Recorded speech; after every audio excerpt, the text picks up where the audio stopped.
The Bible isn't just a book of random stories.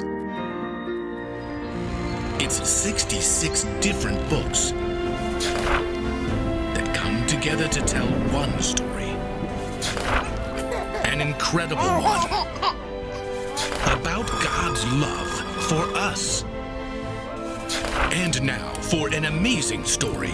Inspired by the book of Matthew, chapter 6, verses 25 to 27. The Bible is filled with words of wisdom that encourage us to love God, love others, love life. Sometimes Jesus used stories to help people understand how God's truth played out in their lives. And that's what stories can do for you. In the book of Matthew, Jesus tells us, I tell you, do not worry. Look at the birds of the air. They do not plant or gather crops. They don't put away crops in storerooms. But your Father who is in heaven feeds them. Aren't you worth much more than they are? Can you add even 1 hour to your life by worrying? Let's see how this truth plays out in someone's life today. Most of Colin's friends had 1 or 2 siblings, but in his own family, it was just him and mom and dad. They went on cool vacations together. Wow! It's like we're walking in the air right over the canyon! Colin's parents cheered him on at every basketball game. Dribble it, pass it, let's make a basket. They even had a spare bedroom set up for family gaming sessions of Mario Epic. For a long time, Colin's parents had talked about opening up their home to a kid who needed a family. Really? That's an awesome idea! But it just hadn't happened until one day, just before summer basketball camp started. Colin, all the paperwork cleared. A boy named Elijah is coming to stay with us. Cool! He's 9. We're going to turn the game room into a bedroom for him. Huh. Colin really hadn't thought through that part of it yet. Oh, how long will he be here? Well, right now he needs a place for a few weeks, but it could be longer. How much longer? It depends on his situation. Actually, we'd like to adopt him. Colin's mind flooded with questions, but all he could think to say was, Where will we put the Play Tendo? In the basement. That afternoon, Colin helped his dad clear out the room and assemble a new bed. What's Elijah gonna do during the day? Well, your mom is taking a leave of absence from work. They pay her for that? No, but we'll be fine. Just cut back on the extras. We're still going to Ocean World next month, right? Well, maybe a few days at the lake instead. Oh, I still get basketball camp? Of course.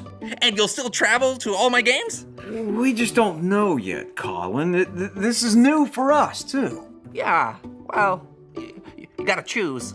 Even though Colin knew he should be excited about Elijah's arrival, he still felt like his whole world was tipping upside down.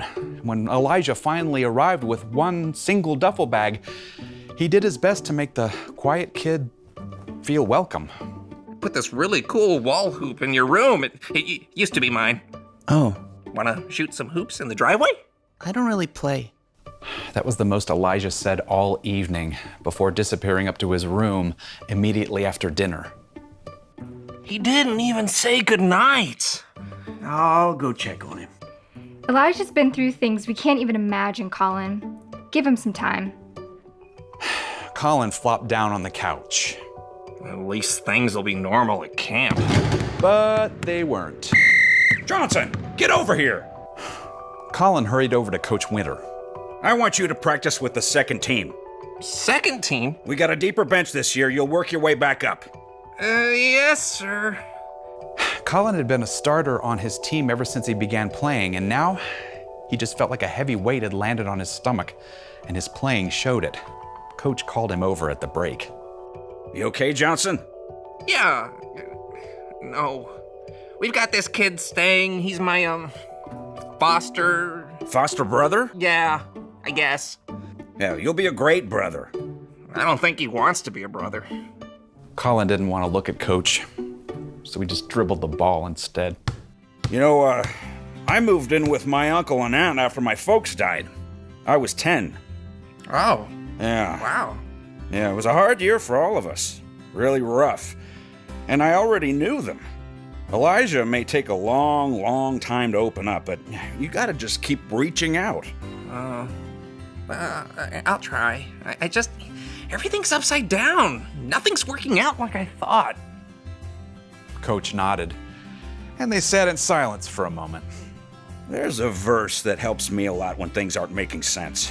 Something Jesus said about the birds.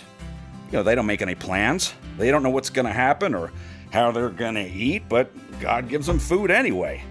And in God's eyes, we're worth way more than the birds. So, you think God's got this?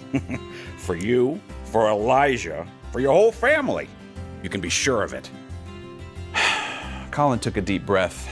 He couldn't control Elijah or his parents or the fact that there were some really great players on his team, but he could choose to keep going and trust God with the outcome. Thanks. That helps, I guess. All right, now get yourself out there on the court. And tomorrow, bring Elijah. Oh, well, he doesn't play. You mean he doesn't play yet? Colin smiled in spite of himself and headed out onto the floor. Now, nothing in his circumstance had changed, but he felt relieved and ready to focus for the first time in days.